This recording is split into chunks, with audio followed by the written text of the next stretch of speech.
Malungkot man ang naging pag-aarap nilang mag-ama, ay nagpasalamat pa rin si Calixto dahil kahit papaano ay hindi niya ginuguhit sa kanyang diwa ang pamilya sa panig ng ama. Pang-angka ng mga engkanto, hindi naging maganda ang kanilang pag-aarap, subalit hindi niya babaliin ang kanyang prinsipyo. Lalo na at ang puso niya ay para gumawa ng kabutihan sa kapwa. Hindi may pagkailan na bata pa lang siya ay nasa mga nakakaawang mamamayan na ang kanyang puso. Kaya siya nagsakripisyo na huminto sa pag-aaral para maibigay ang oras sa mga nangangailangan. Kaya hindi basta matitinag ang prinsipyo niya ng mga engkantong itim. Kapalit ng napakaraming yaman, hindi niya iyon matatanggap. Makalipas ang 2 buwan, ay nakuha na niya ang lahat ng turo ni Lolo Andok. Tila hinintay lang din ito na matutunan niya ang lahat para tuluyan ng mamahinga. Dahil isang umaga nang gisingin ito ni Calixto, ay hindi na ito gumagalaw. Tuluyan na itong pumanaw kaya humingi ng tulong si Calixto sa mga kapitbahay na malalapit sa matanda. Tinawagan na rin niya ang kanyang ina sa lungsod para pabalikin sa probinsya. Pagkatapos ng libing ng matanda, ay sinimulan na ni Calixto ang kanyang bagong misyon. Ang magpagaling ng mga may sakit at ang magtaboy ng mga elemento at nilalang ng dilim. Anak, mauna ka na muna sa syudad. Kailangan ko munang tapusin ang 9 na araw na panalangin. Kailangan mong ipagpahinga ang iyong sarili. Ilang buwan ka ring puyat. Simula sa pag-aaral mo ng mga lihim na karunungan na taglay ni Lolo Andok hanggang sa pagpupuyat sa kanyang lamay. Napansin ko gabi-gabi ay halos hindi ka natutulog. Litanya ni Fortunata. Bilin iyon para kay Calixto. Sige mama, kung kailanganin pa ako dito, tawagan mo lang ako. Hindi na anak, tapos na ang responsibilidad natin kay Lolo Andok. Oras na matapos natin ang 9 na araw na panalangin. Bisitahin na lamang natin siya sa kanyang punto tuwing undas. Sige ma, magliligpit na lang ako ng aking mga gamit para makauwi na ako.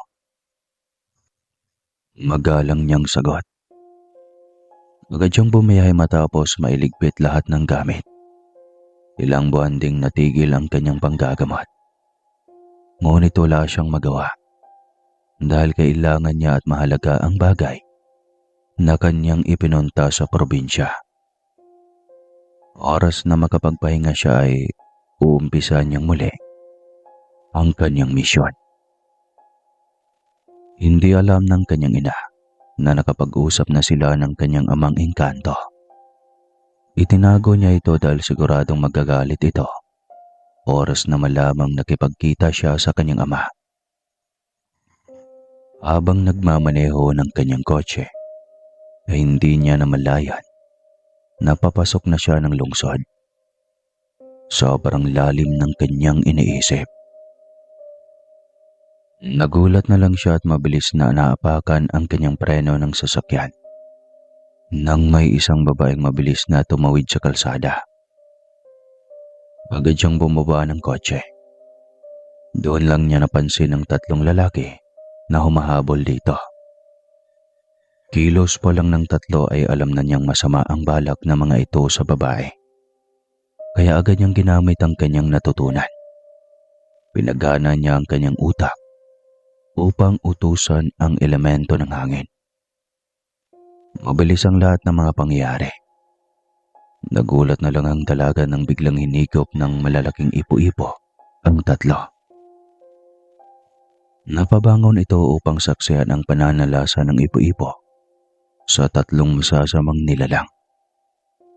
Ngunit bigla ang mga itong naglaho. Agad ding pinahinto iyon ni Calixto ang ipo-ipo.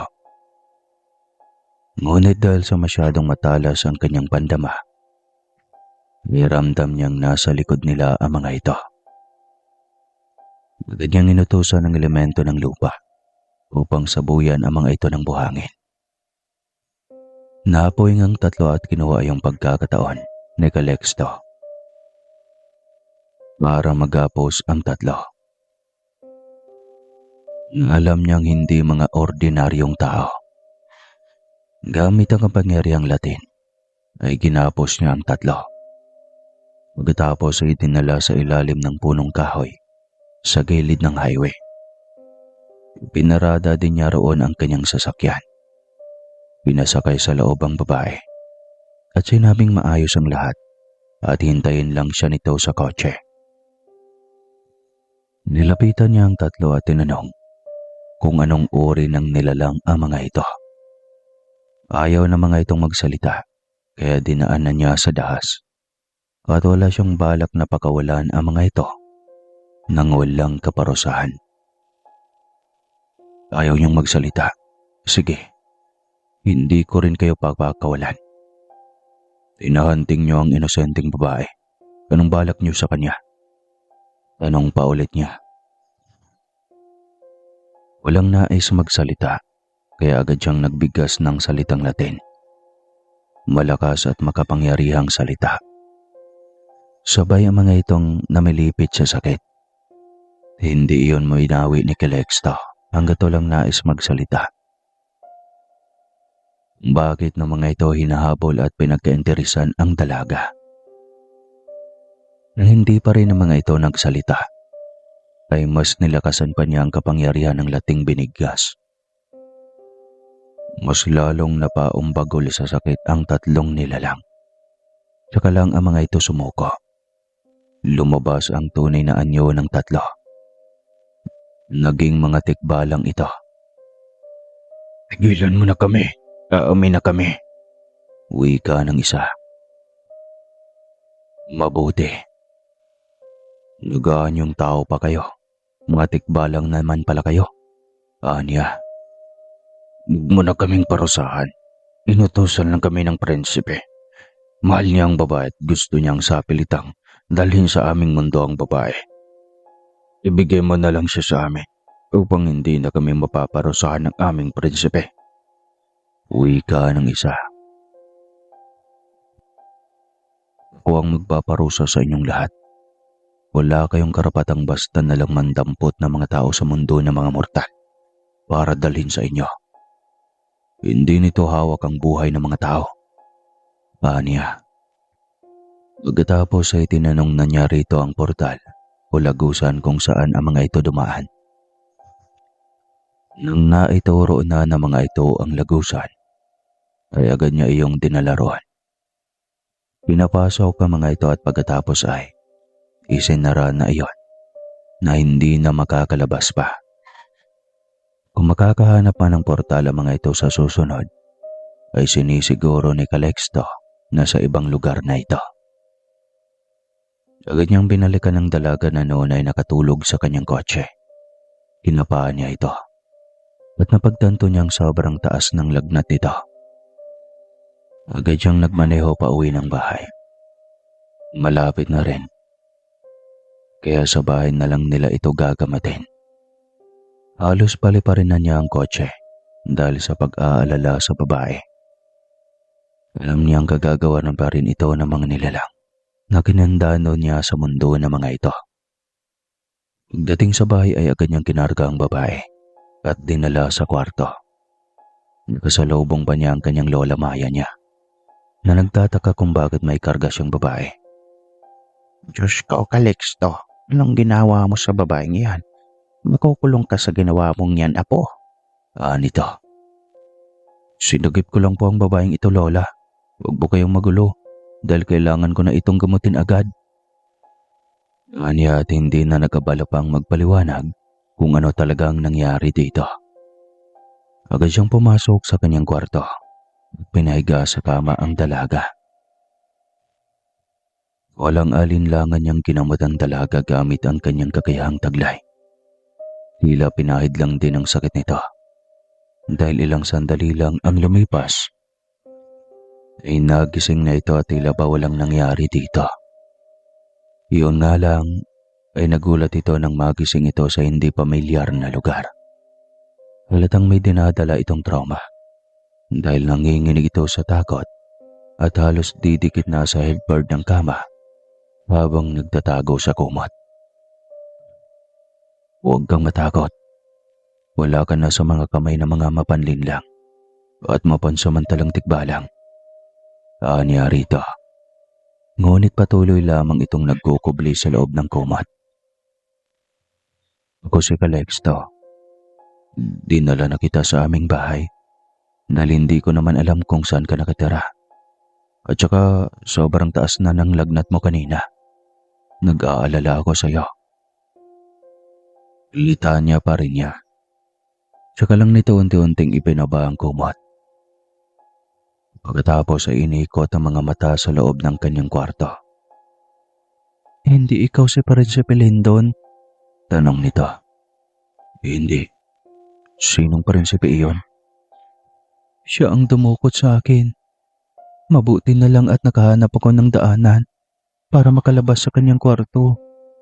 Masama ang balak niya sa akin. Sa apelitan niya akong pinapakain ng napakapangit na pagkain na nakahanda sa kanilang mesa. Puro itim. Nakakadiri kong titigan. Parang gumagalaw. Kwento pa nito. Kung ganoon, huwag ka nang mabahala. Dahil naisara ko na ang lagusan nila.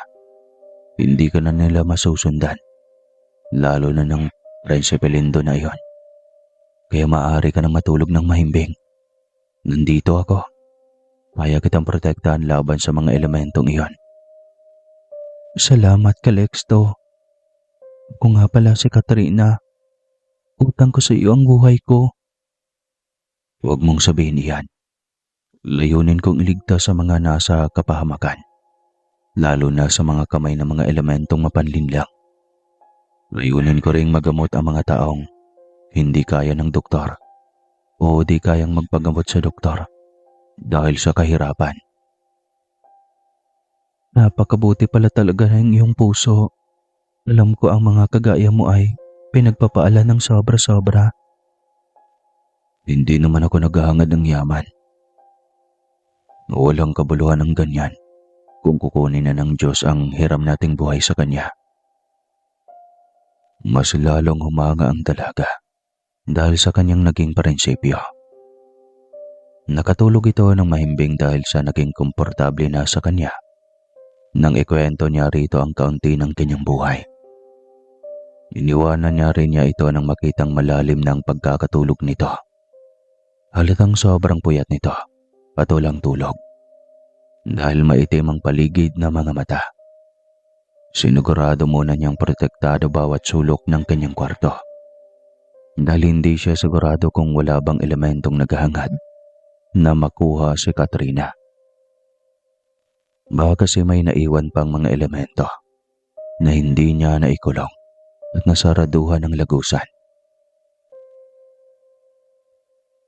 Kinabukasan, nang magising ang dalaga, ay lumabas ito ng kwarto.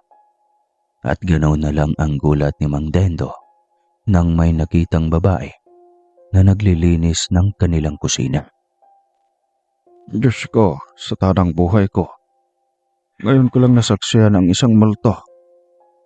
Maya, may multo dito sa kusina. Sigaw ni Mang Dendo. Magandang umaga po. Hindi po ako multo.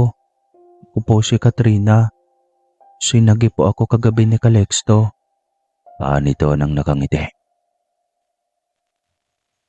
Anong kaguluhan ba yan, tatay? Tanong ni Dondo na noon ay hinukusot pa ang mga mata at halatang nabulabog ang tulog dahil sa ingay ng kanyang ama. Nakasunod dito ang dalaw pang kapatid na binata at dalaga na rin. Anong sinisigaw mo dito, Dindo? May bisita si Calexto. Baka mabulabog ang pahinga. Saway ni Aling Maya. Nakalalabas lang din ng kwarto nila. Hello po, Aling Maya. Bati nang papalapit na si Katrina. Hawak nito ang dustpan at walis. Nako, nagising ka na pala ganda. Wika ni Aling Maya. Akala ko talaga multo. Sabat ni Mang Dendo habang ginugulo ang sariling buhok. Ang saya naman, ang dami niyo pala sa bahay na ito. Nasaan na pala si Calexto? Tanong pa ng dalaga. Malamang nasa kanyang munting kapilya. Nagpatayo kasi siya ng maliit na kapilya sa gilid ng mansyon. Doon siya naglalagi para manggamot na at manalangin. Kwento ni Aling Maya. Napakabuting tao niya. Sambit ng dalaga. Oh, napakabait ng apo kong iyon. Ang kanyang adhikain ay para sa mga mahirap, biktima ng mga nilalang ng dilim. Sagot ni Mang Dendo. Gising ka na pala, Katrina. Biglang singit na Calexto mula sa kanilang likod. Napaunat din ng liig si Katrina para silipin siya. Matamis ang mga ngiti nito sa kanya, kaya tinudyo siya ng mga tsuhin at tiyahin. Maging si Aling Maya ay nakisali na rin sa panunodyo. Oo nga ano, sobrang bagay ng dalawang ito. Puna na rin ni Aling Maya. Lola naman, mamaya aalis nang walang paalam ang bisita natin. Oo nga pala, Katrina. Pagkatapos ng almusal mamaya, saan ba kita ihahatid? Anong address mo? Tanong ni Calexto sa dalaga. Alinlangan itong sumagot. Bakas ang kalungkutan sa mga mata nito. Sa bahay ampunan po. Pwede naman po akong mamasahin na lang. Malungkot nitong sagot. Biglang nahabag ang kalooban ni Aling Maya nang marinig iyon. Kaya pala baka sa mukha nito ang saya nang makita ang kanilang masayang pamilya. Dahil wala pa ito ng isang bagay na higit sa kung ano paman. Kung gusto mo ay dumito ka na lang sa amin. Napakalaki ng bahay na ito para sa amin. Alok ni Maya. Umayag ka na sa mga karanasan mo sa buhay na hindi ka na dapat nag-iisa pa. Suwestyon ni Calexto. Talaga po? Welcome po ba ako dito? Umiiyak na nitong wika. Oo naman, walang problema. Sagot ni Aling Maya. Masaya ang dalaga dahil sa wakas ay may maituturing na nga itong pamilya. Lihim na natuwa si Calexto nang pumayag itong tumira sa kanila. Inalok niya ang kanyang kwarto sa dalaga. Doon siya lilipat at titira sa munting kwarto. Pinagawa niya sa kanyang munting kapilya. Pwede naman akong dito na lang sa sofa. Nakakahiya sa'yo kung aalisan pa kita ng perbadong kwarto. Nahihiyang wika ng dalaga. Ayos lang, walang problema. Lalaki ako. Kaya kahit saan pwede ako. Saka may kwarto din ako sa aking kapilya. Ayos lang kung doon na ako paperme. Sabay pa rin naman tayong kumain dito sa loob ng mansyon. Pero tiyak akong hindi papayag ang iyong ina. Anong hindi? Mabait si mama. Kapag nalaman niyon ang iyong buhay, tiyak pareho sila ng pasya ni Lola Maya. Kaya huwag ka nang tumanggi pa. Basta ha, nakakahiya naman kasi. Huwag ka nang mahiya, sabi. Ituring mo ng sariling bahay ito. Anya. Napakabuti niyong mag-anak. Kaya kayo pinagpaalan ng sobra-sobra. Hindi naman. Nagkataon lang siguro na kami ang nakakita sa iyo. Anito. Pahaba ang kanilang usapan at nagkwento ni Katrina kung paano siya lumaki sa ampunan. Kahit kaunting alaala sa mga magulang niya ay wala siya. Sanggol lang kasi siya nang mapulot ng madre sa likod ng kumbento, kung saan ay masusukal ang kakahuyan. Lahat ng madre ay pare ay nagtaka kung paano siyang naipuslit sa likod ng kumbento. Gayong sarado ang paligid. Mataas ang pader at laging nakasarado ang gate. Napaka-imposible na napasok ng kung sino ang kumbento. Ngunit dahil naroon na nga siya ay hindi na nagkatubili pa ang mga ito na kunin siya para dalhin sa loob. Mga madre ang nag-aalaga sa kanya hanggang sa kunin siya ng orphanage. Doon siya tuluyang lumaki at nagdalaga. Kwento pa ng dalaga na simula nang mag-edad 8 siya, ay madalas na siyang magkaroon ng werdong panaginip. Madalas din siyang nakakakita ng mga hindi ordinaryong tao. At ang iba ay inaaway siya, samantalang ang iba ay sumasaludo sa kanya. Ang iba naman ay nais makipagkaibigan sa kanya. At habang lumilipas ang panahon, ay padami ng padami ang kanyang nakikilalang iba't ibang nilalang. Hanggang sa may isang prinsipe ng mga tikbalang ang umibig na sa kanya. Noong una ay napakabait nito sa kanya. Nagpanggap pa itong isang normal na tao. Matagal din itong nanligaw subalit tanging pagiging kaibigan lamang ang kaya niyang ibigay dito. Dahilan para daanin siya nito sa dahas na siyang natakasan naman niya dahil kay Calixto. Sobrang natuwa ang binata dahil siya ang naging instrumento para makawala ito sa kamay ng tikbalang. Mabuti na lang pala dumating ako sa tamang oras. Kung hindi pala ay di siguro naikasal ka na sa Prinsipe Lindo na iyon. Aniya. Oo nga, sobrang sakto ng dating mo. Kaya salamat. Habang buhay kong tatanawin ang utang na loob ko sa iyo. Hindi naman, naging instrumento lang ako. At malay natin, baka may ibang plano ang nasa taas. Kung bakit niyo tayo pinagtagpo, hindi ba? Tanong pa niya rito. Alanganin itong umiti. Napatitig lamang siya sa magandang mukha ng dalaga. Iyak siyang hindi normal lang na tao si Katrina.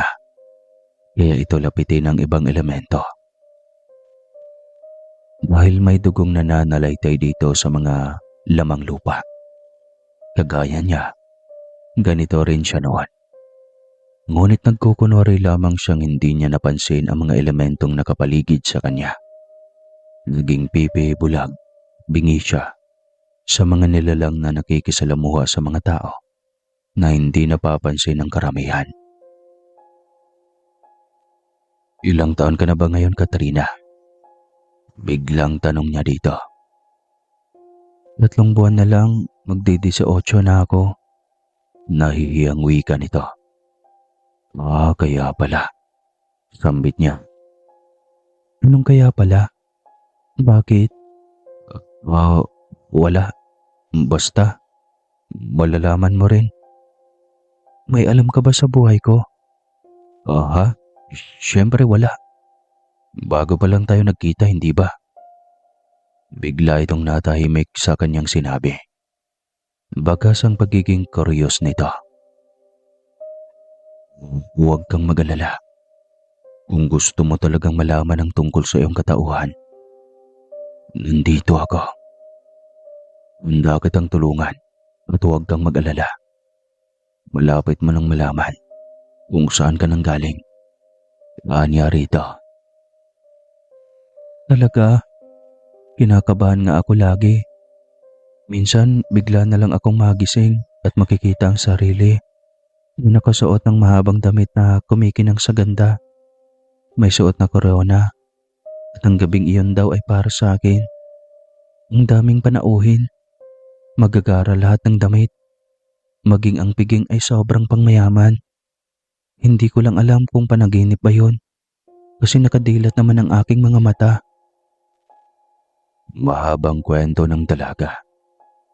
Mas lalong lumakas ang kutob ni Calixto.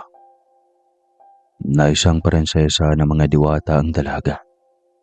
Marahil ay kalahati rin ito. Dahil base sa anyo nito, ay isa naman itong normal. Alam niya ang katawan ng nagpapanggap lang na tao at si Katrina ay isang tunay Katulad niya ay dugo lamang ng lamang lupa ang nananalaytay dito. Pwede ba ako makiusap, Katrina? Oo naman, may iuutos ka ba sa akin? Gusto ko sanang maging personal assistant kita sa panggagamot. Kasi maraming nakapila at pagod na akong tumayo para kumuha pa ng mga kung ano-anong kakailanganin ko sa panggagamot. Anya, ang totoo ay nais lang niyang masiguro na nasa tabi lamang niya ito lagi. Iyak siyang maraming naghahabol na iba pang mga nilalang dito. Kaya nais siyang maging naalerto. Ayaw niyang mawala sa kanyang paningin ang dalaga. Hanggang sa dumating ang 3 oras para matuklasan ito ang totoong katauhan. Ilang araw ang lumipas. Samantalang, nagtaka si Fortunata pagdating niya galing probinsya. Napadaan siya sa kapilya kung saan naroon ang anak para manggamot. Si Katrina agad ang kanyang napansin at alam niyang hindi ito pasyente na kaleksto. Agad siyang lumapit sa anak. Hindi maalis ang kanyang tingin kay Katrina. Kaya nagtaka rin ang dalaga kung bakit ganoon siya makatingin dito. Sino siya, anak? Huwag mong sabihin nag-asawa ka kaagad pag-uwi na pag-uwi mo rito. Bakit ang bilis naman yata? Ilang araw lang naman ako sa probinsya, ha? Litanya nito. Anong pinagsasabi mo, mama? Kita mo naman, di ba? Tinutulungan ako ni Katrina. Kaya malamang personal assistant ko siya. At dito siya nakatira sa atin, mama. Wala siyang pamilya kaya nagsuhestyon ang Lola Maya na ampunin siya. Ganoon ba? Ang akala ko naman kasi, ang ganda pa namang bata, parang prinsesa. Naku, magandang araw po. Salamat po sa papuri. Sabat ni Katrina. O siya, maiwan ko muna kayo dito. Magpapahinga muna ako dahil pagod ako sa biyahe. Sige po, ate. Sige na, mama. Mag-usap na lang tayo mamaya, ha? Sagot rin ni Calixto. Diretso na itong pumasok sa malaking bahay para magpahinga. Mabilis na lumipas sa mga araw at 1 linggo bago ang kaarawan ni Katrina. Isang nilalang ang makakasalamuhan ni Calixto. Tinatawag itong si Rem. Kalahating kambing at kalahating tao ang anyo. Kulay puti ang balahibo nito. Napakalinis at halos kulay ginto ang mga mata. Umaaligid ito sa kanyang kapilya. Hindi ito nakikita ng mga karaniwang tao na naroon para magpagamot. Si Katrina hindi rin ito napansin dahil abala ito sa kanyang mga ginagawa. Halos nakatitig lamang ito sa dalaga sa lahat ng pagkakataon. Paikot-ikot sa kapilya na tila ba naghihintay ng pagkakataon na lalabas si Katrina. Napansin niyang balisa ito at hindi niya kakitaan ng masamang balak. Hinayaan lamang niya itong paikot-ikot. Kakausapin niya ito kapag tapos na siyang manggamot. Alam niyang hindi ito alis hanggat hindi nalapitan si Katrina. Tama ang kanyang hinala. Dahil tapos na siya sa kanyang panggagamot. Ngunit nariyan pa rin ang nilalang. Napansin na rin ito ni Katrina. Sir Rem, anong ginagawa mo dito? Gulat na tanong ni Katrina. Base sa pananalita nito ay matagal na nitong kilala ang nilalang. Calixto, siya si Sir Rem. Isa siya sa mga nakilala ko noong kabataan. Pakilala ni Katrina. Kanina ko pa siya napansin na paikot-ikot sa kapilya. Ano ba ang sadya mo? Tanong ni Calixto. Si Katrina, siya talaga ang sadya ko. Matagal kong hinahanap ang alaga kong ito. Akala ko ay may masamang nangyari na sa alaga ko. Uwi ka nito. Alaga? Si Katrina? Usisa ni Calixto. Oo, ako ang naatasang sumusubaybay sa kanyang buhay dito sa mundo ng mga tao. Sagot pa nito. Anong ibig mong sabihin, si Rem? Takang tanong ni Katrina. Sa totoo, hindi Katrina ang pangalan mong mahal na prinsesa. Ang mga madre lang ang nagbigay ng palayaw sa iyo na Katrina. Nung natagpuan ka nila sa likod ng kumbento. Ang totoo niyan, ang pangalan mo ay Prinsesa Peony. At kaya ka pinatakas ni Reyna Calista ay upang maprotektahan siya sa iyong abuela na masamang hangad sa iyong buhay. Hindi siya papayag na si Prinsesa Peony ang maging tagapagmana ng pinakamataas na kapangyarihan dahil ang gusto niya ay sa kanyang anak lamang mapunta ang kapangyarihang iyon. Ang diamante na nagtataglay ng elemento ng kalikasan, ipo-ipo, kidlat, at ipo-ipong apoy at buhangin. Ipinagsanib-barsa sa elementong lupa, tubig, apoy at hangin. Na siyang hindi pwedeng mangyari dahil si Prinsesa Peony lamang ang lehitimong tagapagmana ng diamante. Dahil sa banta ng buhay ng prinsesa, ay itinaka siya namin dito sa mundo ng mga tao. Sa utos na rin ng kanyang inang si Reyna Calista. Ngayong ganap ka ng dalaga, oras na para ibalik ka na sa mundo ng mga diwata. Buong tapang mong harapin ang iyong abuela. Mahabang kwento ni si Rem. Nakatulala lamang si Katrina. Tila ba kay hirap ma-absorb ng kanyang utak ang lahat ng ikwento ng nilalang na una niyang naging kaibigan. At ang hindi niya alam ay ito pala ang kanyang bantay. Hindi niya alam kung ano ang magiging reaksyon sa mga sandaling iyon. Kaya pala ang daming wardong pangyayari sa buhay niya dahil hindi siya ordinaryong tao lang. Handa kitang samahan, Katrina. Ako ang magiging tagapagligtas sa mga nilalang na may masamang balak sa iyo. Wika ni Calixto. Hindi ko alam kung ano ang naghihintay sa aking buhay doon. O mga nilalang o mga kaaway ba? Nag-aalalang wika ni Katrina. Huwag kang matakot.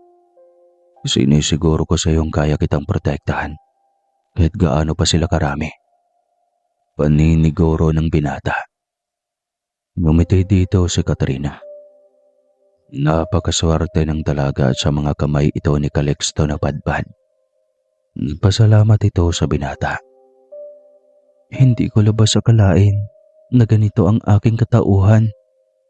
Kaya palang daming wardong nangyayari sa buhay ko. Wika muli ni Katrina. Gawin mo lang na makabuluhan ang buhay mo, Katrina. Huwag kang patatangay sa kasamaan. Maraming taong pwedeng matulungan sa mga bagay na meron tayo at wala sila. Wika ng binata. Napakabuti talaga ng iyong puso, Calixto. Oo, gagawin ko yan. Alalahanin ko yan. Nakakangiting wika nito sabay yakap kay Calixto. Siyang malaking bagay na dito napadpad si Prinsesa Peony. Naging makabuluhan ang kanyang buhay dahil nakatulong din siya sa panggagamot. Wika ni Sir Rem. Ang may kapalang siyang may pakana ng lahat ng nangyayari sa ating buhay. Siya nga pala, Sir Rem. Ilan tayo tatawid sa mundo niyo? Tanong ni Calixto. Mamayang hating gabi, bubuksan ko ang lagusan patungo sa kaharian ng mga diwata. Sa ganoon oras ay gagawin ang selebrasyon sa dibon ni Prinsesa Peony. Ang buong akala ng lahat, lalo na ng abuela ng prinsesa, ay isang pagtitipon lamang iyon ng mga opisyal ng kaharian. Ang hindi nito alam, ay ipakilala na ang Prinsesa Peony at takanda ng lahat ng opisyal para basbasan ang bagong prinsesa at maipasa ang korona at kapangyarihan na taglay ng reyna. At ang totoo niyan, ngayong araw mismo ang birthday mo. Kaya nga ako, hindi mo palagay kanina eh. Dito sa mundo niyo kasi, ibang petsa ang birthday ng prinsesa. Kasi yun yung araw na nakita siya at doon na lang sinusunod. Mahabang litanya ng si Rem. Biglang natigilan si Calixto sa sinabi ng nilalang. Sakaling mangyari yon, may posibilidad na hindi na niya makakitang muli sa Katrina. Hindi na siya nakatiis. Natanong na niya ang elemento sa nasa kanyang isipan. Oras ba na makoronahan si Katrina? Prinsesa Pione ang kanyang pangalan, singit ng si Rem. Kahit ano, ngayon ang tanong ko. Posible bang hindi na siya makakabalik dito sa mundo ng mga tao? Bakit hindi? Ikukulong nila ako doon. Ayoko. Gusto ko pa rin dito sa mundo ng mga tao. Hindi ko masasagot ang mga katanungan ninyo. Pero ang alam ko ay malaking papel ang gagampanan mo, mahal na prinsesa. Wika nito. Dahil sa pisikal na anyo ay nakaramdam ng pagod ang dalawa. Hiniling nila sa lamang lupa na gabay ni Katrina. Nagigisingin na lamang sila pagpatak ng hating gabi. Iidlip muna sila dahil pagod ang kanilang katawan sa trabaho buong araw. Mango ito at saktong oras ay ginising sila ni Sir Rem. Dinala sila nito sa lagusan, patungong kaharian ng mga diwata. Gatapos silang lamunin ng nakakasilaw na liwanag, ay natagpuan nila ang sarili na nakatayo sa isang malaking kwarto. Puro salamin ang paligid, puno ng mamahaling gamit. Hinanap agad ni Katrina ang kanyang ina.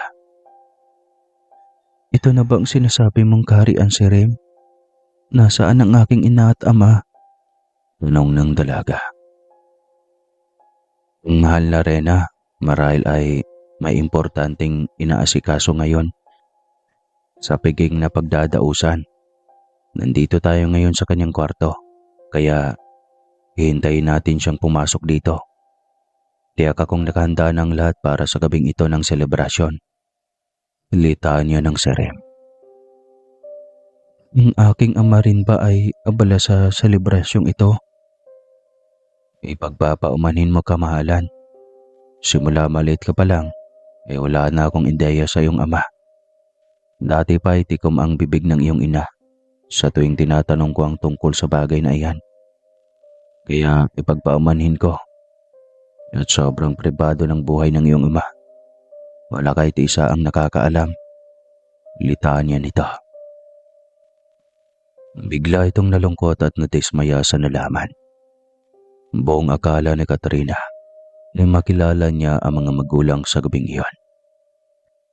Ngunit hindi pa pala alam ng tagapangalaga niya ang kanyang ama. Bumukas ang pintuan at pumasok ang isang babaeng may suot na mahabang damit. Matangkad ito, maputi at mahaba ang buhok na kulay itim. Ang tainga nito ay matulis at ang mga mata ay kulay berde. Matamis ang ngiti nito habang nakatitig kay Katrina. Mabilis lamang itong nakalapit at sa isang kisang mata ay nasa harapan na ito ng dalaga. Ito na ba si Prinsesa Pione? Ang ganda ng anak ko. Parang anghel. Masayang wika nito. Siya na po si Prinsesa Pione, kamahalan. Ang iyong nag-iisang anak. Wika ng Serem. Salamat sa paggabay mo sa kanya sa mundo ng mga tao, Serem. Kung hindi ay baka ilan sa mga lamang lupa na ang nag-aagawang dukutin ang anak ko. Mahal na Reyna Calixta, katunayan ay kamuntika ng madukot na Prinsipe Lindo ng prinsesa. Nabihag ako ng kanyang mga alagad. Nakita nila akong nakaligid sa prinsesa. Dahil doon ay nalaman nila na si Katrina ay isang Prinsesa Pione, ang tagapagmana ng pinakamalakas na kapangyarihan ng kaharian. Mabuti na lang at nakatakas ang prinsesa. Dito si Calixto. Siya ang nagligtas sa prinsesa. Siya ay may natatanging kapangyarihan at kakayahang manggamot. Mahabang kwento ni Serem. Tinitigan ito si Calixto na tila ba kinikilatis. Umikot pa ito at tila inaamoy ang binata. Taas noong nananatili sa kinatatayuan si Calixto. Wala siyang ipinakitang emosyon dito. Bagkus ay nagmatsyag rin sa mga kilos ng Rena. Imposible. Naamoy ko ang iyong dugo. Alam kong isang engkantong itim ang iyong angkan. Paano ka naging manggagamot? Ang engkantong itim ay tagahasik ng lagim. May maitim na budhi. At walang awa kung mang-abuso at pumatay. Litanya ng Rena. Mahabang kwento, kamahalan. Subalit ganun pa man, dahil narito na rin ako. Nais kong kunin ang pagkakataong ito na magpasalamat. Kasi binigyan ako ng pribilehiyo na makapasok sa inyong kaharian. Wika niya. Sino mang mahalaga sa buhay ng aking nag-iisang prinsesa ay mahalaga na rin sa akin. Wika nito sabay lingon kay Katrina. Kanina ko pa hinihintay na magsalita ka, aking mahal na prinsesa. Bakit ang tahimik mo, anak? Galit ka ba sa ina? Patawarin mo sana ang ina dahil inalayo ka sa kaharian na dapat ay masagana at maayos ang buhay mo. Maraming banta sa buhay mo, anak, lalo na at hindi ka tunay na diwata. Litanya ng Rena. Ano pong ibig mong sabihin? Tanong niya. Sabihin mo, mahal na inang Rena, sabayo ko para tanda ng paggalang. Utos ng Serem. Agad sinunod ni Katrina ang utos ng kanyang gabay. Napangiti naman ang Rena sa kanyang ginawa. Ang ganda ng pagpapalaki sa iyo, aking anak. Tunay na karapat dapat ka na tagapagmana ng aking natatanging kapangyarihan na pinakakaingatan ng ating kaharian. Hindi alam ng dalaga kung ano ang kanyang maging reaksyon. Hanggang sa mga oras na iyon na hindi pa rin siya makapaniwala na ito ang hinahanap niyang pamilya. Subalit ramdam niyang may kulang. Gusto niyang makita at makilala ang kanyang ama. Ramdam ko ang iyong pagkalungkot, aking anak. Hindi ka ba masaya na nagkita tayo? Masaya ako, aking ina. Kung maaari lang sana makilala ko rin ang aking ama. Maaari po ba, ina? Tila alanganin ng Rena sa naging hiling ng anak. Matagal ng panahon at hindi niya alam kung nasaan na ngayon ang ama nito. Binatilyo lang kasi ito noong makilala nito ang mortal na nagpatibok ng puso ng Rena. Noong makilala nito ang binata, ay isa pa lamang itong prinsesa. Ngunit pinagkasundo itong ipakasal sa isang makapangyarihang anito. Kaya may isang kapatid si Katrina. At iyon ay si Prinsesa Havina. Iyon ang nais na maging tagapagmana ng abuela ng kaharian, na siyang ayaw payagan ni Rena Calista. Kilala niya ang anak niyang iyon. Makasarili at puro kasamaan ang nasa puso at isipan. Hindi magandang ideya na dito ipapamana ang pinakamalakas na kapangyarihan na taglay ng kaharian. Lalo itong maging masama at kawawa ang masasakupan. Bukod doon ay paniguradong marami ang titiwalag sa kaharian at tatakas na lamang patungo sa mundo ng mga mortal. Biglang nagising sa malalim na iniisip ang Rena nang magsalita ang Serem. Mahal na Rena, ipagpaumanhin mo. Laro kanina ka pa nakatulala. Tinatanong ka ng mahal na prinsesa. Baka lang naman may balak kang sagutin. Tila may himig pagbibiro na tanong ng Serem. Hindi ko na alam kung nasaan ang iyong ama, aking anak. Simula nang mawala ang buong pamilya niya sa kanilang probinsya, ay hindi ko na rin sila mahanap pa. Isa pa ay hindi ako sigurado kung naalala pa ako ng lalaking iyon o ang tungkol sa aming dalawa. Litanya nito. Anong ibig mong sabihin, kamahalan? Tanong ng Serem. Dahil tanging sa panaginip lamang ang aming komunikasyon noon. Wala siyang ideya na totoo lahat at ang bunga ay ikaw, Prinsesa Pione. Ang labo naman pala, mahal na Rena. Paano naman natin mahanap ang lalaki kung ganyan? Reklamo ng Serem. Huwag mo nalang tangkayin pang hanapin, mahal na prinsesa. Mukhang malabong mangyari na mahanap mo pa siya. Saad pa rin ng Serem. Halika na, anak. Nakahanda na ang iyong magarang kasuotan. Ang gabing ito ay higit na pinaghahandaan ko ng husto para sa iyo. Huwag kang mag-alala.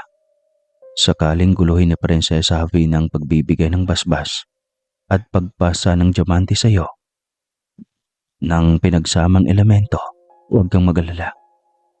Nakanda ang lahat ng mga opisyal. Naimporma ko na silang lahat na ang diamanteng iyon ay hindi para sa Prinsesa Havina, hindi para sa iyo. Litanya ng Rena. Kilala na nila ako? Gulat na tanong niya.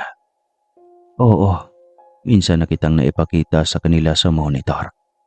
Marami ang natuwa sa iyo, lalo na at napakabuti mo. Nito.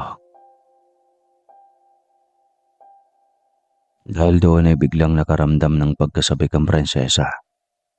Sobrang natuwa din sa Calixto para kay Katrina na maging isa ng tunay na Prinsesa Pione na tagapangalaga ng pinakamalakas na kapangyarihan ng kaharian.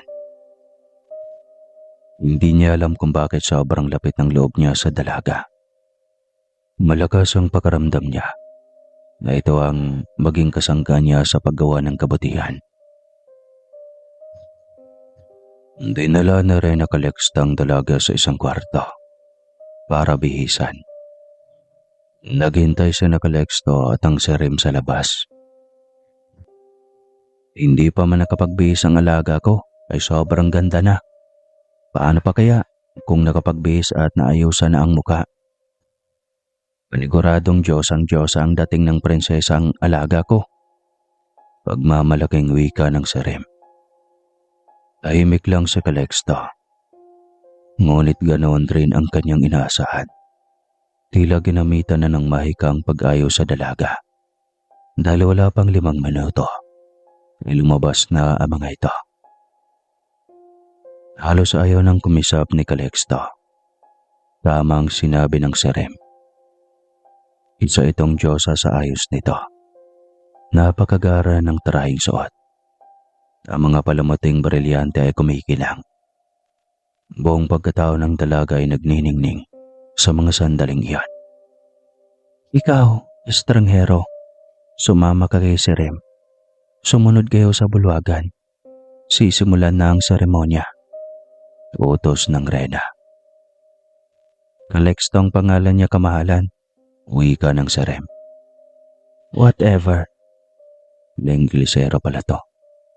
Sambit nito. Sabay akay sa anak na prinsesa patungo sa kinaroroonan ng piging. Mabilis ang mga hakbang ni Calixto habang nakasunod sa mag-ina. Nais niyang alalayan ng prinsesa. Subalit kahit anong bilis na mga hakbang niya, ay hindi niya maabutan ang mga ito. Wari ay nakalutang ang mag-ina sa hangin. Huwag mo nang tangkain na sumabay sa prinsesa. Nasa ilalim siya ng mahika ng Rena. Wika ng Serem. Sumuko na nga ako eh. Sambit ng binata. Nung tumigil siya sa kakahabol sa mag-ina, ay siya ring pagbungad nila sa entrada ng piging. Napakalawak at puno ng samot-saring makukulay na bulaklak. May maliliit at may malalaki. Iyon na yata ang Enchanted Kingdom na sinasabi ng iba na madalas siyang naririnig. Maraming maliliit na diwata na parang sa mga paro-paro ang nagliparan sa mga nakahilera at nakalutang na mga bulaklak. Nakangiti ang mga madadaanan niyang diwata at ang iba yumuyuko, tanda ng paggalang. Napahanga siya ng sobra sa kakaibang tanawin na mayroon ng kaharian. na nasasakupan ng Rena Calista. Isang unicorn o kabayong may sungay na kamay kinangrid sa halos kaputian ng balahibo ang siyang sumalubong kay Prinsesa Pione. Igarka mo ang prinsesa at dalhin sa gitna ng entablado. Utos ng Rena. Saktong nasa kalagitnaan sila ng pulang karpet na mga sandaling iyon. Masusunod ka bahala. Sagot ng unicorn. Alright. Gamit ang baton ni Rena Calista, ay banayad niyang inilutang ng dahan-dahan si Prinsesa Pione at ikinarga sa likod ng unicorn. Dahan-dahan itong naglakad patungo sa taas ng entabladong hugis bilog na may 3 hagdan. Ngunit hindi pa man ito nakahakbang sa unang apakan nang biglang may sumigaw.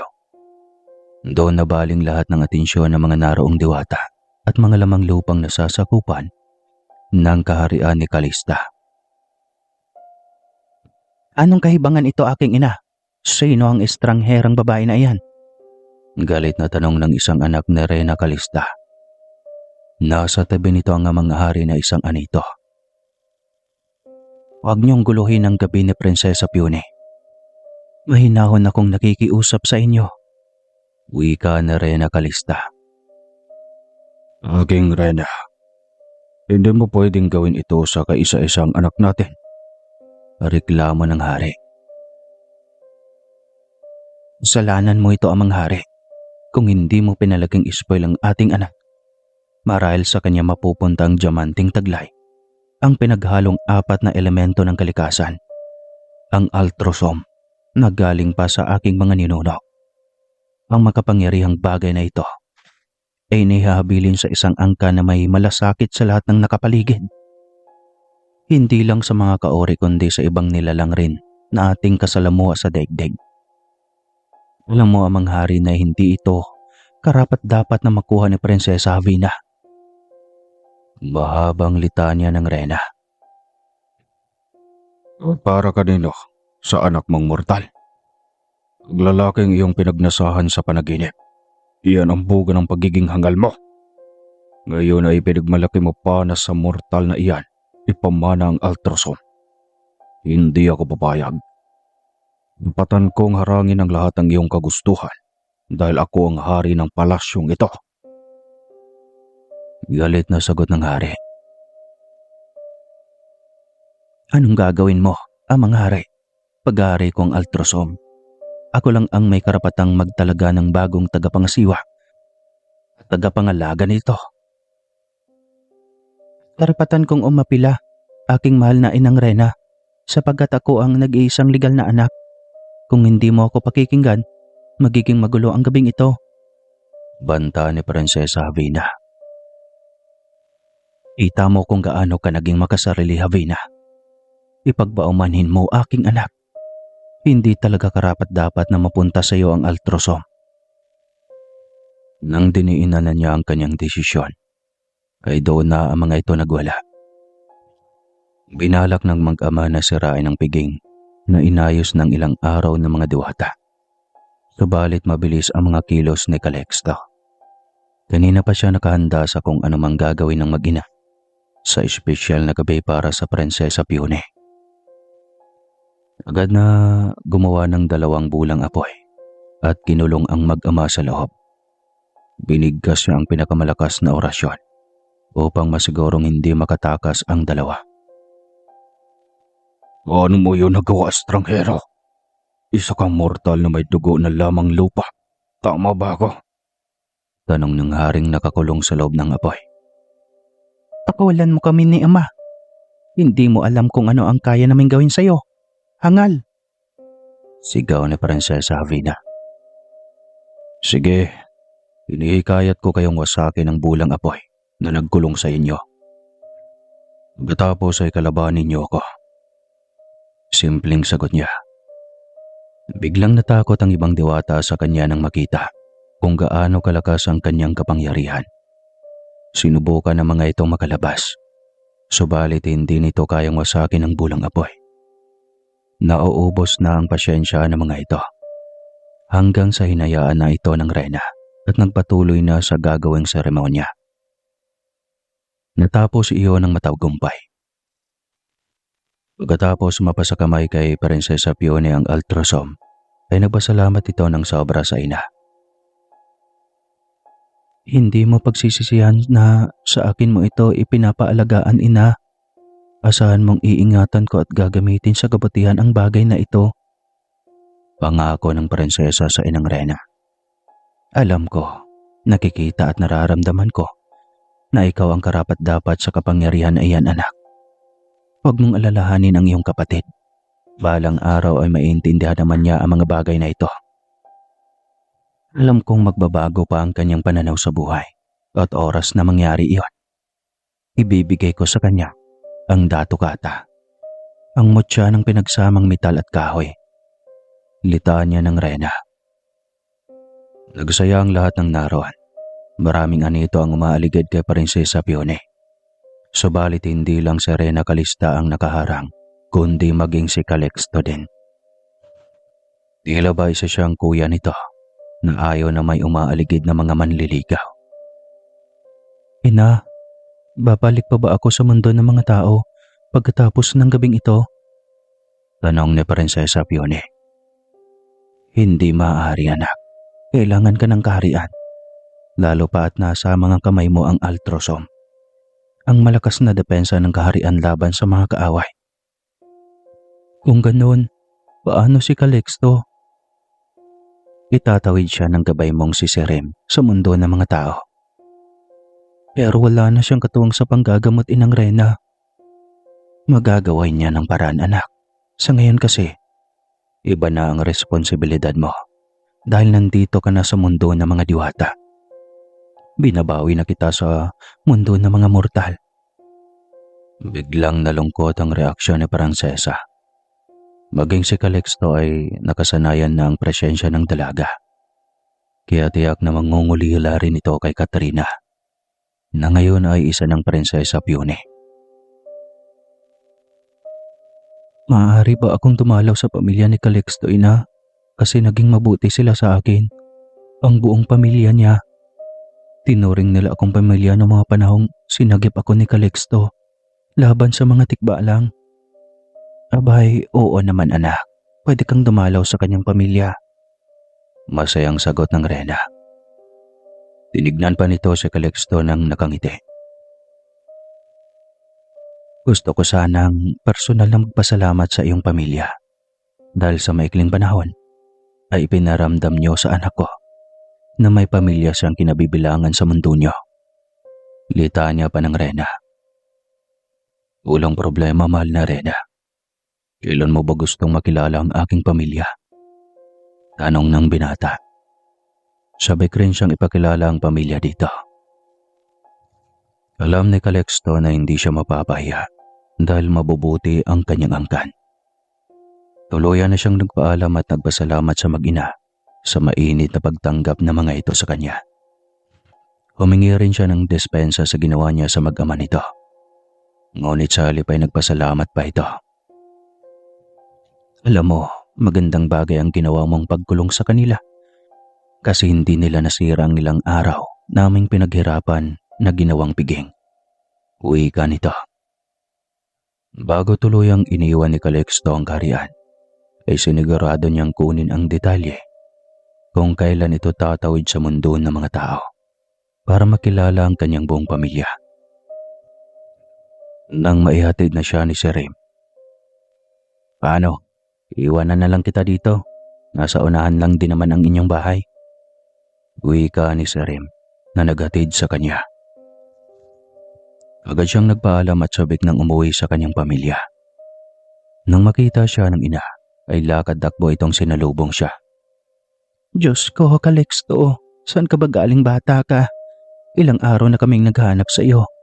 Nag-aalala na kami ng lola at lolo mo. Maging ang mga tiyo at tiya mo ay hindi na rin makatulog sa pag-aalala sa iyo.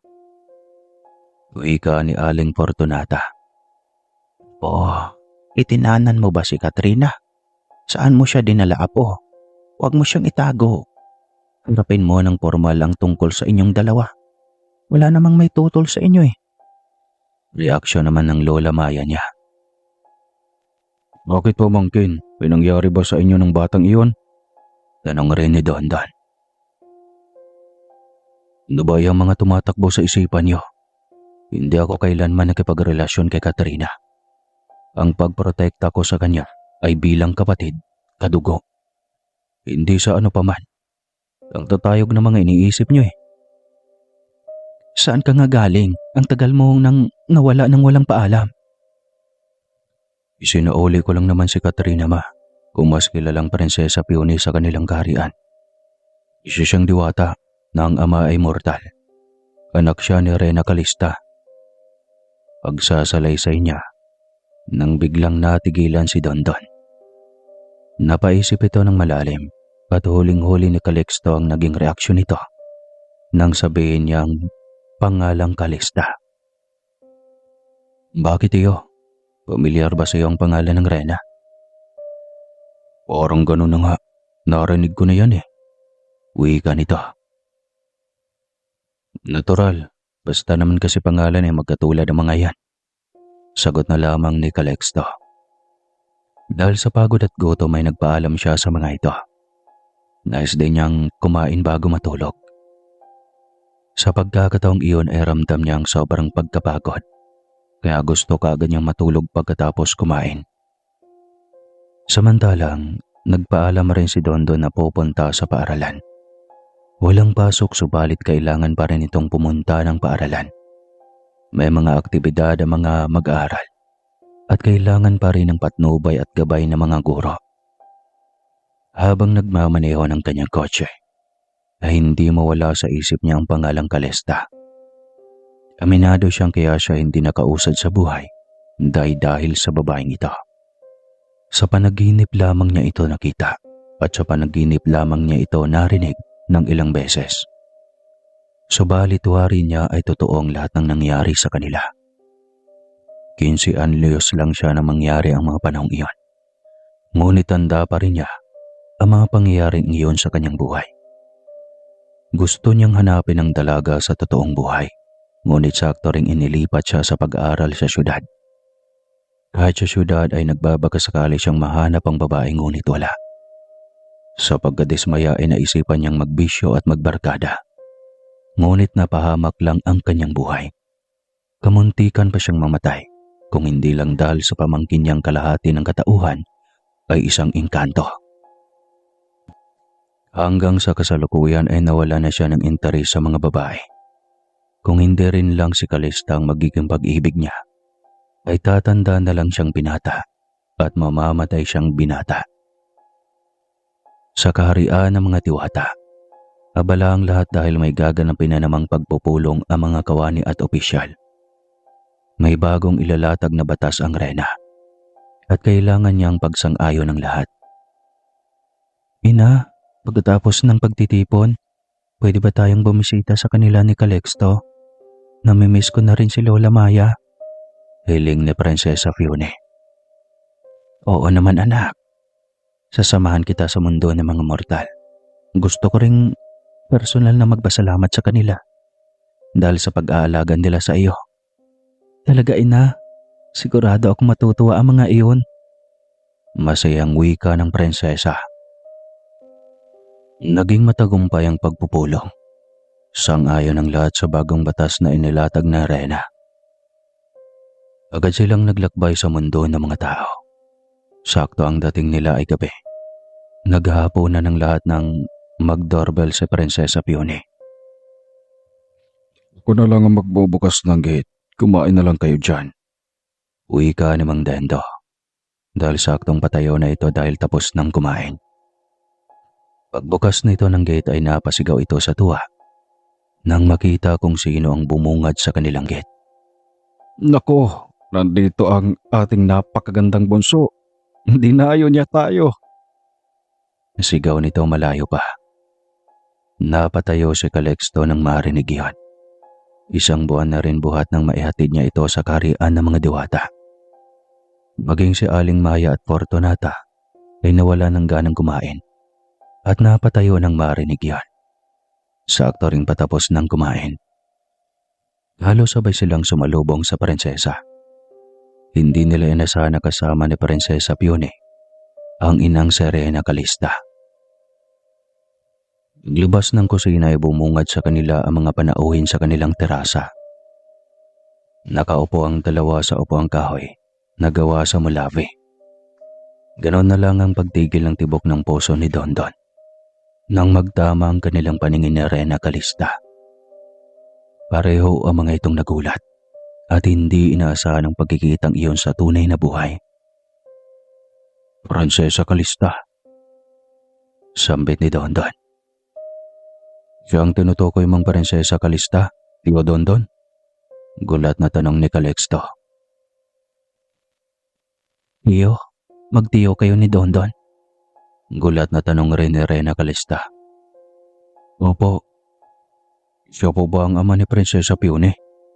Tanong ni Calixto. Ikaw ang aking ama? Gulat na tanong ni Prinsesa Pione. Halos nakatulala na lamang ang lahat ng naroon. Si Fortunata hindi alam kung ano ang sasabihin. Lalo naman sina Aling Maya at Mang Dendo. Nakatitig lamang sila kay Prinsesa Fione. Emosyonal at sa huli ay hindi na mapigil ni Aling Maya na yakapin ang dalagang diwata. Ikaw na bata ka, kaya pala sobrang lapit ng loob ko sa iyo. Apo naman pala kitang tunay. Wika ni Aling Maya. Oo nga pala, kaya pala sobrang kakaiba ng pakiramdam ko sa batang ito. Iyon pala ay pamangkin ko pala ito. Saad ni Fortunata. Bakit hindi mo sinabi sa amin ito, Dondon? Tinalikuran mo ang responsibilidad mo sa iyong mag-ina. Sumbat ni Mang Dendo sa anak. Pero sa panaginip lamang nangyari ang lahat, itay. Hindi ko alam at hindi ko inasahan na may anak ako sa kanya. Depensa ni Dondon. Kung ganun ay mag-usap kayo. Pag-usapan niyo ng masinsinan ito. Utos ni Mang Dendo. Iniwan nila ang dalawa. Dilala ni Calixto si Prinsesa Pione sa kanyang kapilya. Masaya silang nagkwentuhan sa mga pangyayari sa kanilang buhay. Parehong hindi inaasahan ang relasyong mayroon sila.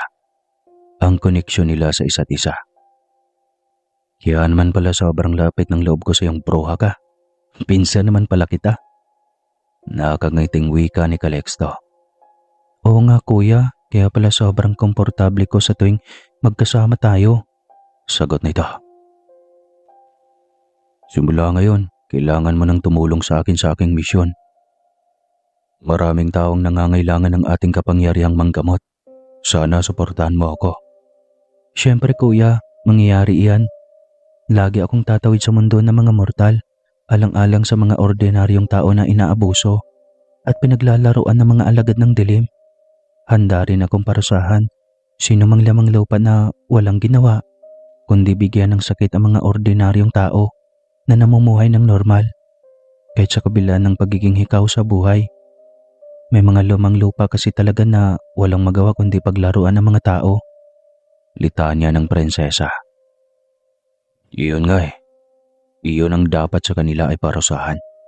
Ikulong sa madilim na yungib, kung saan ay hindi na sila makakalabas pa. Pinlano nila ang lahat ng kanilang nais gawin na siyang makabuluhan sa mundo ng mga tao at sa mundo na rin ng mga immortal. Matagal ang kanilang pag-uusap bago lumapit si Dondon para kausapin ang anak. Kasama nito si Rena Calista. Sige tiyo, mag-usap kayong buong pamilya. Naiintindihan ko. Papasok na lamang ako sa loob ng mansyon. Sagot ni Calixto. Matapos makiusap ang Choin para makausap nito ang anak. Naiwan ang tatlo sa kapilya. Halos hindi pa alam ni Dondon kung paano kausapin ang anak. Itagal ng panahon na tila inaabandona niya ito. Ama, hindi ka dapat magilty ng ganyan. Alam ko na inosente ka sa lahat ng pangyari sa iyong buhay. Pinaliwanag na ni Inang Rena sa akin ang lahat. Wika ni Prinsesa Pione. Salamat sa pag-intindi, anak. Hanggang ngayon ay parang nakalutang pa rin ang aking utak. Pagkaramdam ko ay panaginip pa rin ang lahat. Wika ni Dondon. Hindi na ito sa panaginip lang, Dondon. Nakikita at nakakausap mo na kaming mag-ina mo. Sambit ni Rena Calista. Sana magkakaroon din ng pagkakataon na magkasama tayong tatlo na isang buong pamilya. Wika ni Prinsesa Pione. Paumanhin anak, malabo ang hinihiling mo. Alam mong may pamilya na ako. May kapatid ka at may panunungkalan ako sa ating kaharian. Tayo, ikaw man ay malaki ang papel na ginagampanan sa ating mundo. Ani Rena Calista. Mahal na inang Rena, gusto ko ring tumulong kay Kuya Calixto sa kanyang misyon. Pahintulutan mo kung maging labas-masok sa mundong ito. Pakiusap aking ina. Oo naman aking prinsesa. Malaya kang makapaglakbay at maglabas-masok sa mundo natin at sa mga mortal. Nandito ang iyong ama. Kapatan mong makausap at makipaghalubilo sa kanya. Wika ng Rena. Maraming salamat inang Rena. Magpapaalam mo na ako sa Kuya Calixto at nila lolo at lola bago tayo bumalik sa ating kaharian. Alam na Prinsesa Pione. Sige anak, dito lang ako maghintay sa iyo. Nandito pa naman ang iyong ama. Sagot ng Rena. Nang makaalis ang anak ay hindi na maiwasan ni Dondon na sumbatan ang Rena. Bakit ka pa nakipaggalubilo sa akin? Kung katulad mo lang pala ang nais mong maging kasama sa buhay. Sana hindi ka na nagparamdam sa akin, Calista. Rena Calista. Pagtatama na Rena Calista sa kanyang pangalan. Wala akong pag-alam kung Rena ka o ano pa man. Pinaibig mo ako, tapos bigla na lang hindi nagparamdam. Sumbat ni Dondon sa Rena. Hindi ako nang iwan, Dondon, kundi ikaw. Binalikan kita sa inyo para ipaalam na buntis ako. Nais kitang makita at makausap sa totoong buhay. Subalit walang ikaw. Walang tao ang bahay niyo dahil abandonado na. Inakala ko nga na tinakasan mo ko dahil na-discover mong buntis ako. Litanya nito. Kaya kami lumayo sa bahay na iyon ay dahil kinuha na kami ng Ate Fortunata. Naging maswerte sa buhay ang ate, kaya mabilis ang pag-unlad ng aming buhay. Yun pala ay dahil sa isang engkanto na umibig sa kanya. Binigyan siya ng maraming yaman, kaya kami nabigyan ng magandang buhay. Ngunit sa kabila ng lahat, hindi kita nagawang kalimutan, Calista. Naging mahirap ang usad ng aking sosyal na buhay. Ayokong makakilala ng ibang babae dahil umaasa akong magkikita tayo. Yun pala ay nag-asawa ka na. Kaya ito ako, Calista. Kumandang binata dahil sa paghihintay sa'yo. Mahabang litanya ni Dondon. Kung ganoon, ay baka hindi talaga tayo ang itinadhana sa isa't isa. Tanggapin na lamang natin na hindi tayo para sa isa't isa. Pagtuunan na lamang natin ang pansin ng ating anak. Sa kanya na lang tayo mag-focus. Masakit man ay kailangan ni Dondon na tanggapin na ang babaeng hinihintay niya sa mahabang panahon ay hindi nakatadhana sa kanya. Pipilitin na lamang niya ang sarili na kalimutan ng nakaraan. Tatanda na lamang siyang binata habang buhay. At tama ang sinabi ni Rena Calista. Magpo-focus na lamang sila sa kanilang anak at sa kanilang personal na buhay na rin. Ilang sandali pa ay papalapit na sa kanila sa Prinsesa Pione. Tapos na itong magpaalam sa lolo at lola, maging sa mga tiyahin at tiyuhin. Ma, palagi po kitang dadalawin dito. Pangako yan. Uwi ka ng prinsesa. Salamat anak. Asahan ko na lagi tayong magkita. Dadalaw na rin ako sa iyo paminsan-minsan, Dondon. Uwi ka rin na Rena Calista. Wag na ina, sasaktan mo lang ang puso ni ama. Walang level din naman ang sa inyo. Biro ni Prinsesa Pione. Ano ang level na pinagsasabi mo? Kahit walang kami ay pwede pa rin kaming maging magkaibigan. Saad ng Rena.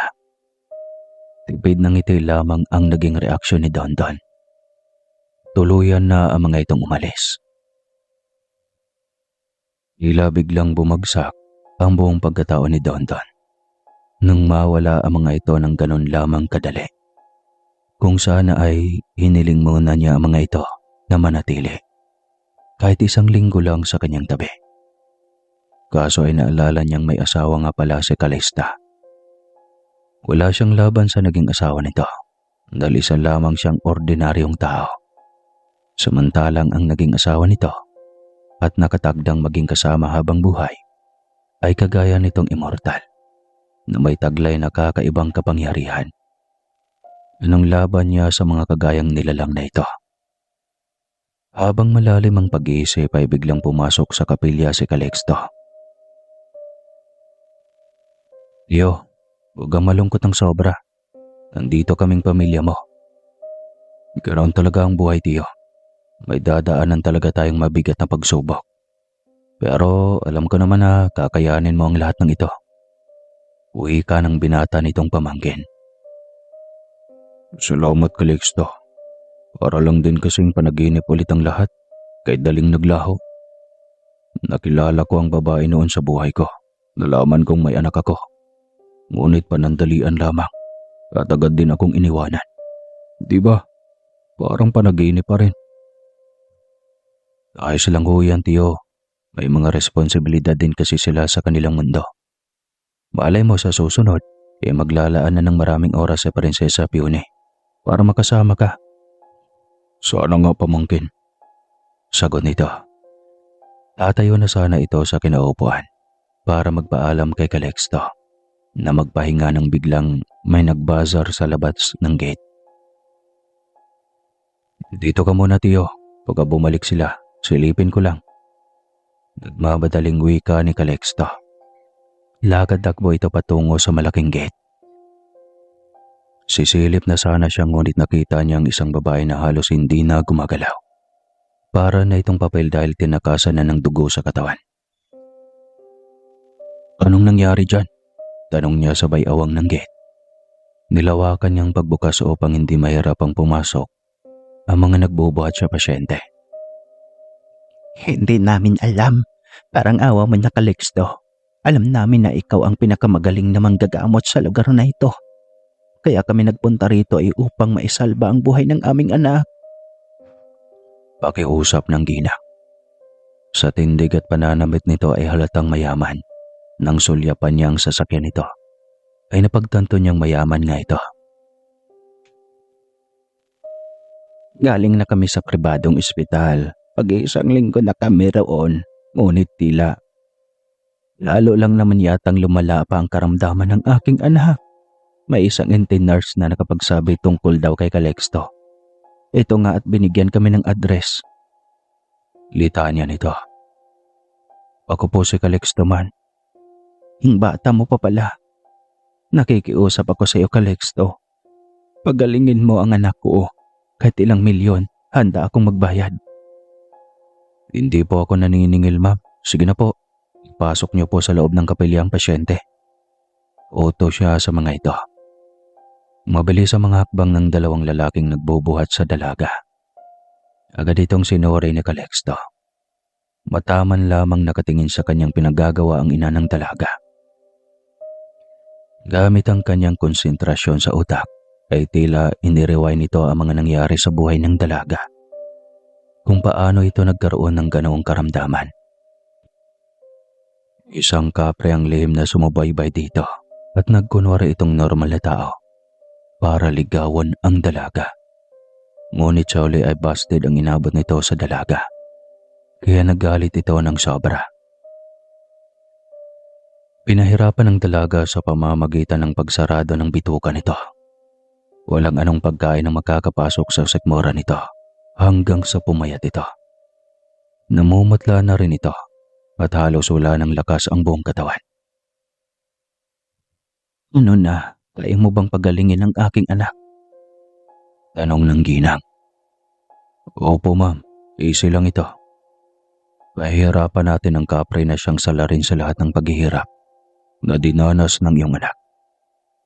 Kapre? Oo, ma'am. Kapre na tinangkang ligawan ng iyong anak. Kaso lang ay nabasted.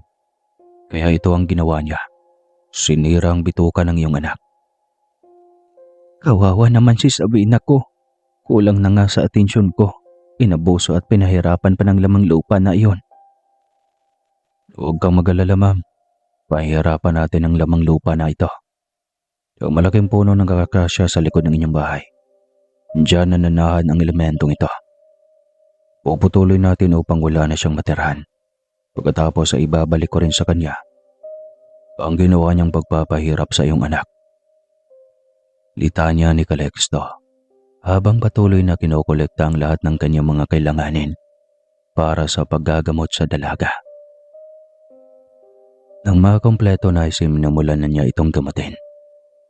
Una niyang ginamot ang isinaradong bituka ng dalaga.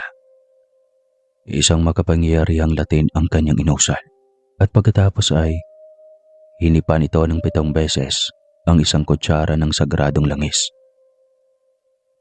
Pagkakuha ay ipinatak niya ito sa walang malay na dalaga. Ilang sandali lang ang lumipas ay nagising na ito.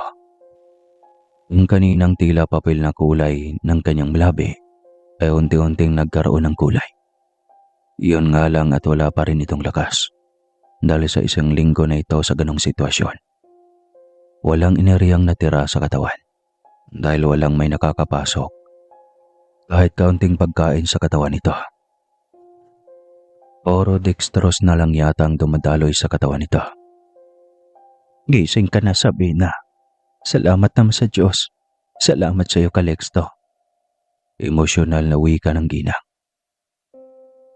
Sa kanya lang po tayo magpapasalamat lagi, ma'am. Instrumento lang po ako. Sagot ni Calixto. Oo, lagi akong nagpapasalamat sa kanya. Nito sabay lapit sa anak. Nasaan po ako, Mami? Tanong ni Sabina sa ina nito. Nandito tayo sa tahanan ng manggagamot na si Calixto, anak. Dahil sa kanya, kung kaya't parang pinahid lang ang lahat ng iyong nararamdaman ay nawala. Mahinang lumingon si Sabina kay Calixto. Hindi nito inasana kanina pa nakatitig si Calixto. Biglang nahiya ang dalaga ng bagtama ang kanilang paningin. Lihim na natuwa si Calixto nang makita ang naging reaksyon ng dalaga. Simpleng reaksyon lamang iyon. Subalit parang kinikiliti siya sa tuwa habang nakatitig pa rin sa dalaga. Hindi siya bumitaw sa pakikipagtitigan dito. Salamat po, kuya. Huwag naman, kuya. Hindi pa naman ako matanda. Kay bata ko pa. Calixto na lang. Reklamo niya. Salamat, Calixto. Nahihiyang sambit nito. Kaya na humaling ng sobrang kaparing iyon sa iyo. Kasi naman sobrang bait at mahihain mo. Napakaganda mo pa naman. Ang mga ganyang katangian ang lapitin talaga ng mga lamang lupa. Wika niya rito. Ngumiti lang din ito ng tipid at nahihiyang sumulyap sa kanya. Anong pwede naming gawin, Calixto? Para naman makaiwas kami sa mga ganong uri ng elemento, ang masasamang nilalang. Tanong ng ginang. Simple lang ang sagot dyan, ma'am. Kung ganoon ay handa akong subukan. Ano ba yan? Papakasal po siya sa akin. Ayos lang po ba sa iyo, ma'am? Siyempre, kung nakasisiguro naman akong ligtas siya sa mga kamay mo, bakit hindi? Naku, ma'am, pero lang po yun, ma'am. Bibigyan ko na lang po ng habak si Sabina. Para masigurong hindi na makalapit sa kanya ang kaparing iyon na isang alagad ng dilim. Nahihiyang sambit niya. Lokong Calixto to. Ang totoo ay lihim siyang kinilig nang sinabi iyon ng ina ng dalaga. Ramdam niyang may kakaiba siyang koneksyon sa dalaga. Unang beses pa lang niya itong nakita. Gagawin niyang lahat upang makuha ang loob nito. Ang dinaan niya sa birong nais niya itong maging asawa, maging totoo pagdating ng araw. Dahil liligawan niya ito at hindi siya titigil hanggat hindi niya ito magiging asawa. Dito niya nakikita ang sarili. Unang kita pa lang niya rito. Magaling na ba siya, Calixto? Pwede ko na ba siyang maiuwi? Tanong ng ginang. Hindi pa po ma'am. Kailangan ko pa siyang bantayan. Mamaya umaaligid pala sa inyo ang kapre na iyon. Babalik na naman ang dinaramdam ni Sabina. Tsaka na siya uuwi kapag naputol na ang malaking puno ng akasya sa likod ng bahay niyo ma'am. Mabilis na sagot niya. Ganoon ba? Pwede lang ba na makitira siya rito? Dadalawin ko na lang siya lagi. Pwede rin namang dumito ka po ma'am para naman may kasama si Sabina. Anya. Biglang naging malungkot ang ekspresyon ng mukha ng dalaga. Ganon din ang ina nito, kaya nagtaka siya sa ipinakitang ekspresyon ng mag-ina. At pagkatapos nito ay puputulin ko muna kasi masyadong mahaba na. Kakain muna ako ng langka.